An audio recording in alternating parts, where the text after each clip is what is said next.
रांची में बढ़ते प्रदूषण और क्लाइमेट चेंज विषय पर एक कार्यशाला का आयोजन किया गया, जिसमें प्रदूषण और क्लाइमेट चेंज का आम जनजीवन पर प्रभाव पर चर्चा की गई। इस कार्यशाला में झारखंड सरकार के कई विभागों के प्रमुखों ने भी हिस्सा लिया।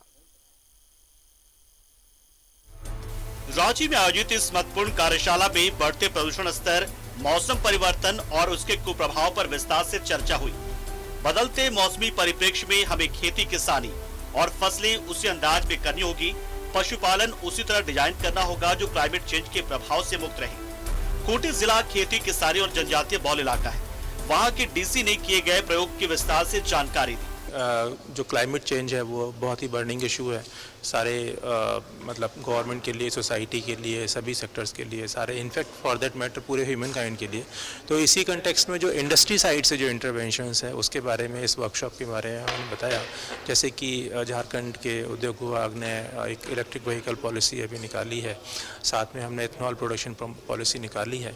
तो ये ऑब्वियसली इंडस्ट्रियलाइजेशन को तो यहाँ से बढ़ाएगा ही, उसके बारे में सारी चीज़ें होंगी, लेकिन उसके साथ साथ इसका एक बहुत मेजर जो एडवांटेज होगा वो फॉसिल फ्यूल जो बेस्ड हमारी ऑलरेडी इस टाइम पे व्हीकल्स हैं उनको कन्वर्ट करने में, फॉसिल फ्यूल से जितना पॉल्यूशन हो रहा है उस सबको रिड्यूस करने में, और जो इंडिया का गोल है अल्टीमेटली कि हम 2070 तक नेट जीरो एमिशन पे जाएंगे, उसको अचीव करने में ये बहुत सहायता करेगा। झारखंड सरकार ने हाल ही में दो महत्वपूर्ण पॉलिसी, एथेनॉल पॉलिसी और इलेक्ट्रिकल व्हीकल पॉलिसी लागू की है, जिसका मकसद है प्रदूषण के स्तर को कम करना।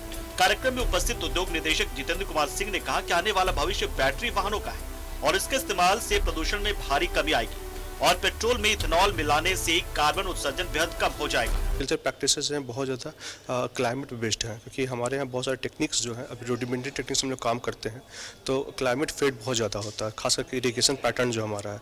तो कहीं भी अगर बारिश का अगर रेन ब्रेक हो गया 7 दिनों के लिए, 10 दिनों के लिए, या फिर टेम्परेचर में वेरिएशंस बहुत ज़्यादा हो गए, जैसे कभी टेम्परेचर हमारा 22 डिग्री सेल्सियस रह गया और किसी दिन अगले दिन हमारा टेम्परेचर जो है 12 डिग्री 13 डिग्री सेल्सियस हो जाता है कोल्ड वेव के कारण। तो उसके कारण क्या होता है कि जो हमारा फ्रूटिंग पैटर्न है काफ़ी ज़्यादा चेंज हो जाता है और उसके लेकर के जो आउटपुट मिलना चाहिए किसानों को नहीं मिल पाता। कार्यक्रम में झारखंड की मनरेगा आयुक्त राजेश्वरी बीबी उपस्थित रही। कार्यक्रम में महत्वपूर्ण योजनाओं में किस तरह क्लाइमेट चेंज और प्रदूषण के प्रभाव को कम कर उसी के अनुसार योजनाओं को डिजाइन करने पर एक चार्टर भी तैयार हुआ, जिसे सरकार को इम्प्लीमेंटेशन के लिए सौंप दिया जाएगा। न्यूज़ 11 भारत के लिए रांची से कैमरा पर्सन कुणाल के साथ शहनवाज अख्तर की रिपोर्ट।